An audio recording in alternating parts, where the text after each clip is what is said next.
Hello dear student, स्वागत है आपका साइंटिफिक ज्ञान वर्षा चैनल में। मैं Vinod Abhigyan. Now you are watching categorically different biology classes, जिसका उद्देश्य है अंग्रेजी मीडियम के छात्रों को आसान भाषा में समझाना और हिंदी मीडियम के छात्रों को बायोलॉजिकल टर्मिनोलॉजी से अवगत कराना।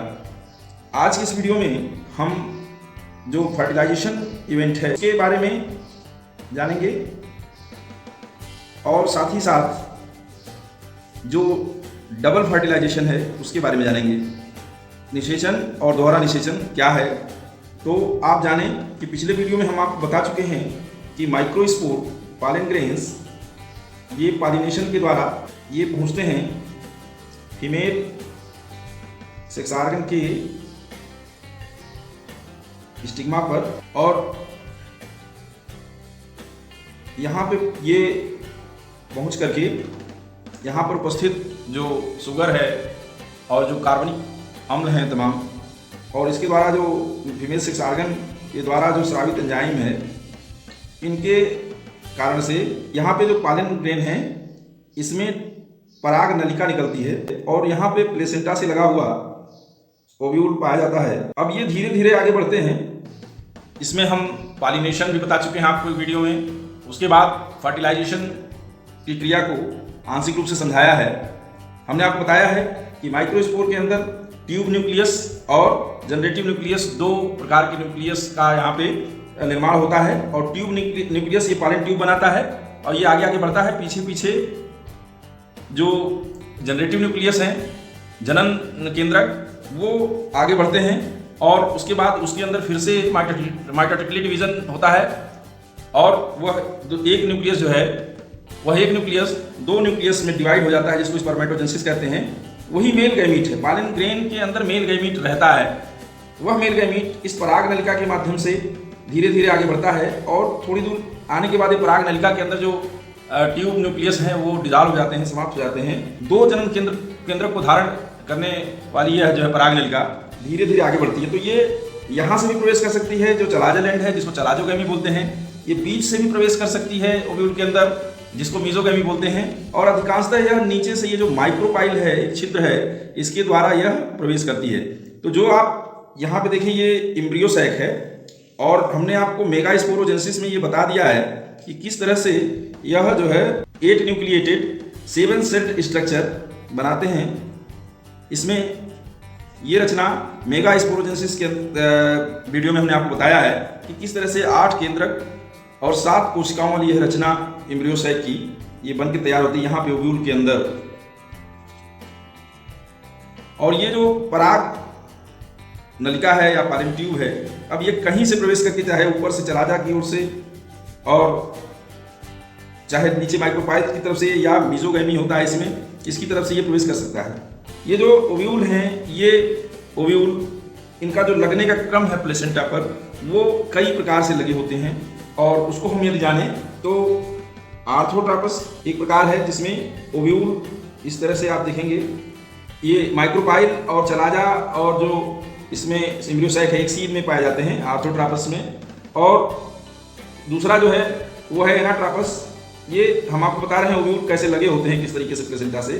थोड़ा सा डिटेल स्टडी इसको करेंगे तो देखेंगे कि ये जो ओव्यूल हैं वो इस तरीके से, रफी डायग्राम हम आपको बता रहे हैं इस तरह से। ये एनाट्रापस, तो एनाट्रापस टाइप का ये आपको ओव्यूल बताया जा रहा है। और उसके बाद एक और ओव्यूल के लगने का जो तरीका है वो है हेमीट्रापस। इसमें इस तरह से हॉरिजेंटली ये सिचुएटेड होते हैं ओव्यूल। ये है हेमीट्रापस। और इस तरह से आप देखेंगे कि ये इस तरह से थोड़ी तिरछी संरचना देखने को मिलेगी आपको इस तरह से। ये है कंपाइलोट्रापस और एक एम्फीट्रापस इस तरह से, इसमें घोड़े के नाल जैसी इस तरह से आपको रचना देखने को मिलेगी एम्ब्रियो सैक की, एम्फीट्रापस। और एक सर्सिनोट्रापस, ये जो बीजांड वृंत है या फनकिल इसको बोलते हैं, यह फनकिल या बीजांड वृंत, ये भी फनकिल है। ये ओव्यूल को चारों तरफ से इस तरह से घेरे रहते हैं और इसके अंदर ओव्यूल पाया जाता है। ये फनकिल पूरा घेरे रहते हैं इसको चारों तरफ से। इसको बोलते हैं सर्सिनोट्रापिक या सर्सिनोट्रापस। ये प्लेसेंटा से ओव्यूल के लगने का क्रम है। तो ओव्यूल इसी तरीके से पाए जाएंगे और इसके अंदर जो पॉलन ट्यूब है वो जो है चलाजा की तरफ से, माइक्रोपाइल जो छिद्र वाला है वो किसी तरफ हो, उसके अपोजिट वाला चलाजा एंड कहलाता है। तो जो चाहे वो चलाजा की तरफ से प्रवेश करें पालन ट्यूब, और चाहे बीच से प्रवेश करें, और चाहे माइक्रोपाइल एंड से प्रवेश करें, ये प्रवेश करते जरूर हैं। और प्रवेश करके ये जो 8 न्यूक्लियस स्ट्रक्चर है, वह जो इसको हमने आपको पहले भी बताया है मेगास्पोरोजेनेसिस में, ये एंटीपोडल सेल बनाते हैं, एंटीपोडल कहलाते हैं। इसको बोलते हैं 2 की संख्या में पोलर न्यूक्लियाई, और इसमें 2 इसमें सिनर्जिड सेल कहलाती हैं, और एक इसमें एक सेल। यही वास्तव में जो एक सेल है, ये जिसके अंदर n नंबर ऑफ क्रोमोसोम होता है, यही फीमेल गैमीट है। तो सेक्सुअल रिप्रोडक्शन में ये तय होता है कि मेल गैमीट फीमेल गैमीट से फ्यूज जरूर करेगा। तो मेल गैमीट धारण किए हुए पालन ट्यूब जब इसके अंदर प्रवेश करते हैं, तो यहाँ पर ये जो एक सेल है, यहाँ पर एक और ऑपरेटस पाया जाता है जिसको फिलीफार्म ऑपरेटस भी बोलते हैं, फिलीफार्म ऑपरेटस। ये पूरा का पूरा जो तीनों सेल का जो एक सेल है, जो सिनर्जिड सेल है, इसका पूरा स्ट्रक्चर कहलाता है एग ऑपरेटस। और उसके तुरंत नीचे पाए जाते हैं फिलीफार्म ऑपरेटस। तो सिनर्जिड सेल के बारे में थोड़ा सा मत भिन्नता है वैज्ञानिकों में। कुछ लोग कहते हैं ये जो फर्टिलाइजेशन की क्रिया है उसमें जो पालन ट्यूब आता है और जो मेल गैमीट उसमें रहता है, उसको मार्गदर्शन देने का कार्य करती हैं, डायरेक्शन देने का, और जो एक सेल है उन तक पहुंचाने का काम करती हैं। यही काम फिलीफार्म ऑपरेटस का भी है। तो ये पराग नलिका जो है पालन ट्यूब, वो यहाँ तक पहुँचेगा एक न्यूक्लियस तक। और कुछ लोगों का यह मानना है कि इनकी कोई बहुत ज़्यादा विशेष आवश्यकता नहीं होती है, विशेष कोई रोल नहीं होता है। तो इसमें ये किसी न किसी प्रकार से पहुँचते जरूर हैं मादा युग्मक के पास, फीमेल गैमीट के पास, और फ्यूज कर जाते हैं। कौन पहुँचता है? मेल गैमीट पहुँचता है पालन ट्यूब के रास्ते। ये पालन ट्यूब साथ में बढ़ता हुआ और अपने अंदर जो है यह मेल गैमीट को धारण किए हुए आता है। तो ये जो यहाँ पर सिनगैमी होती है, दोनों न्यूक्लियस मेल जो गैमीट है और जो फीमेल गैमीट है, ये दोनों टकराते हैं और 2n जाइगोट का निर्माण करते हैं, या जाइगोस्पोर किसी में बनेगा। तो जाइगोट का निर्माण करेंगे 2n अवस्था में, द्विगुणित अवस्था में। एक n मेल का और एक n इसमें फीमेल का होगा, यानी आधे गुणसूत्र मेल के होंगे, आधे जो गुणसूत्र होंगे वो फीमेल के होंगे। तो अब यहाँ पर ये जो क्रिया है, यहाँ पे मेल गैमीट और फीमेल गैमीट का आपस में फ्यूजन, ये क्रिया कहलाता है फर्टिलाइजेशन या निषेचन। इसको सिनगैमी भी बोलते हैं, इसको हाइब्रिडाइजेशन भी बोला जाता है। तो यहां पर देखेंगे आप कि 2n बना।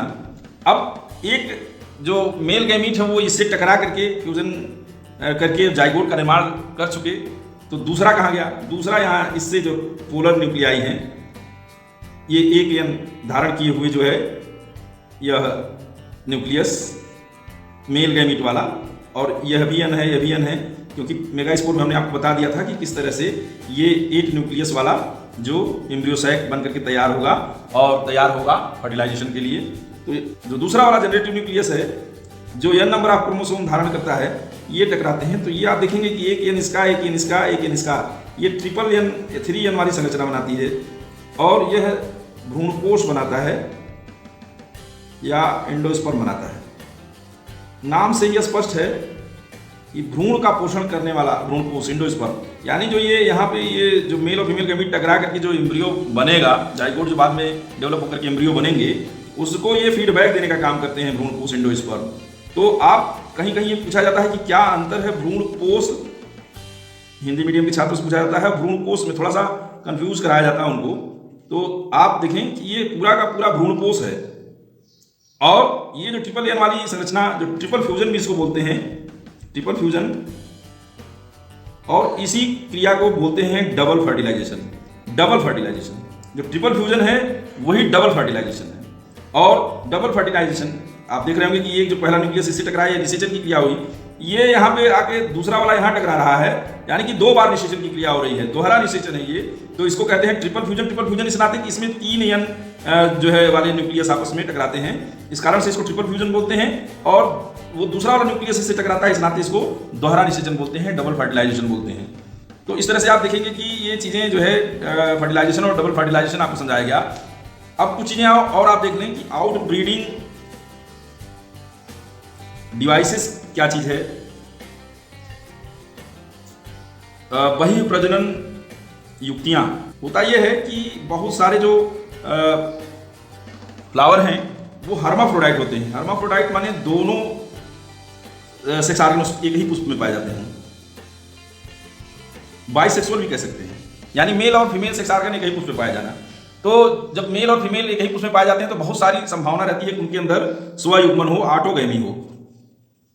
और ऑटोगैमी का दुष्परिणाम यह है कि उनके जो प्रोजनी तैयार होते हैं, जो ऑफस्प्रिंग तैयार होते हैं, वो काफ़ी कमज़ोर होते हैं। उनकी स्पीसीज उतनी मजबूत नहीं मानी जाती है। बार बार सेल्फ पॉलिनेशन के द्वारा जो है उसमें पुष्प और बीज और फल का लगना, ये उस जाति के लिए कमजोरी साबित हो जाता है। तो पुष्पों के अंदर खुद ही इस तरह की व्यवस्था है कि वह जो है एवॉइड करते हैं ऑटोगैमी को, यानी कि उसके अंदर ऑटोगैमी की संभावना को वो जो है समाप्त करते हैं। कैसे कि आप देखेंगे जो पालन ग्रेन है, पालन ग्रेन कभी कभी पालन ग्रेन पहले बन के तैयार हो जाएगा और जो ओव्यूल है उसका वो मैच्योर नहीं होगा, उसके अंदर एक सेल नहीं बन पाएंगे। तो ये बन के ही क्या करेगा, जब ये इसको रिसेप्शन करेगा ही नहीं, यानी कि जो फीमेल सेक्स ऑर्गन है इसको एक्सेप्ट ही नहीं करेगा, तो इसके बनने से कुछ नहीं होगा। जब तक दोनों एक साथ नहीं मैच्योर होंगे, परिपक्व होंगे, तब तक ऑटोगैमी की संभावना बिल्कुल नगण्य रहेगी। तो ये भी एक चीज़ है, कभी कभी जो है एक बन के तैयार हो जाता है, पालन ग्रेन बना ही नहीं रहता है। तो ये जो ऑटोगैमी है उसको एवॉइड करने का पुष्पों के अंदर स्वतः ही एक जो है डिवाइस रहता है, एक युक्ति रहती है कि जो है ऑटोगैमी ना हो, ज़्यादा से ज़्यादा जो है ये क्रॉस पॉलिनेशन हो, ताकि जो है मजबूत और अच्छे किस्म के जो है ब्रीड तैयार हों। दूसरी चीज़ है कि ऑटोगैमी न हो, इस कारण से जो है जो उनके पुंकेसर हैं, जो स्टामेन है, उनकी स्थिति और ये स्टिग्मा की स्थिति इस तरह से रहती है, अगर जो डिस्पर्सल होगा उसका पालन ग्रेन का, तो वो किसी तरीके से स्टिग्मा तक पहुंच ही नहीं पाएंगे, वो दूसरे पुष्प के स्टिग्मा तक पहुंचेंगे। यानी कि जिजोनोगैमी संभव है लेकिन ऑटोगैमी संभव नहीं हो पाता है। ऐसा उसके अंदर डिवाइस रहता है, इस तरह से फिटिंग कह लीजिए रहती है स्टामेन्स की और एंथर सैक की और ये जो स्टिग्मा की, तो उससे भी ये जो है एवॉइड होता है, ये स्वतः होता है। और इस तरह से युक्तियाँ हैं, इस तरह से जो है डिवाइसेस हैं जो ऑटोगैमी को एवॉइड करने के लिए होती रहती हैं। अब एक क्रॉस फर्टिलाइजेशन आप जान लें कि क्या है। क्रॉस फर्टिलाइजेशन या आर्टिफिशियल फर्टिलाइजेशन जान लें। क्रॉस फर्टिलाइजेशन मतलब एक जो पालन ग्रेन है वह दूसरे पौधे के पुष्प पर उसके जो फीमेल सेक्स ऑर्गन हैं उसके अग्रभाग स्टिग्मा तक पहुँचे, ये क्रॉस पॉलिनेशन है। अब एग्रीकल्चर में और जो उन्नत किस्म की खेती है उनमें मनमाफिक जो प्रजातियों को प्राप्त करने के लिए, मनमाफिक फसलों की किस्में प्राप्त करने के लिए क्रॉस फर्टिलाइजेशन और आर्टिफिशियल फर्टिलाइजेशन कराया जाता है, जिसके लिए दो चीज़ें होती हैं, इमैस्कुलेशन विपुंसन और बैगिंग। विपुंसन और बोरा वस्त्रावरण बोलते हैं इसको, बोरा वस्त्रावृत करना। ये क्या चीज़ है? इमैस्कुलेशन चिमटी की सहायता से जो पालन ग्रेन है वो पालन सैक से निकाल करके और वो जो है अलग कर दिया जाता है। उसके बाद जो ये फीमेल सेक्स ऑर्गन है इसको बटर पेपर से, जो छिद्रिल होता है उसमें पोरस होता है, वो छेद होता है उसके अंदर, उसको इसमें बांध देते हैं, इसका आवरण कर देते हैं, यानी बांध देते हैं, बैगिंग कर देते हैं, उसको बैगिंग बोलते हैं।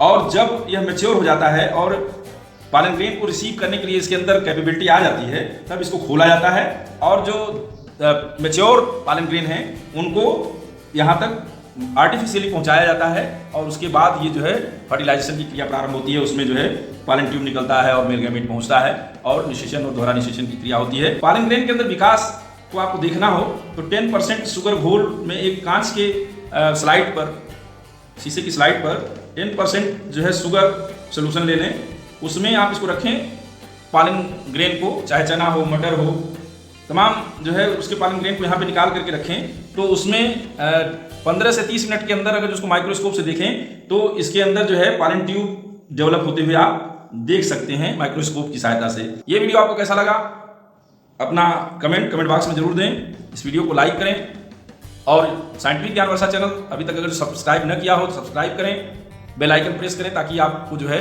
नोटिफिकेशन सबसे पहले प्राप्त हो जाए। थैंक यू, जय हिंद।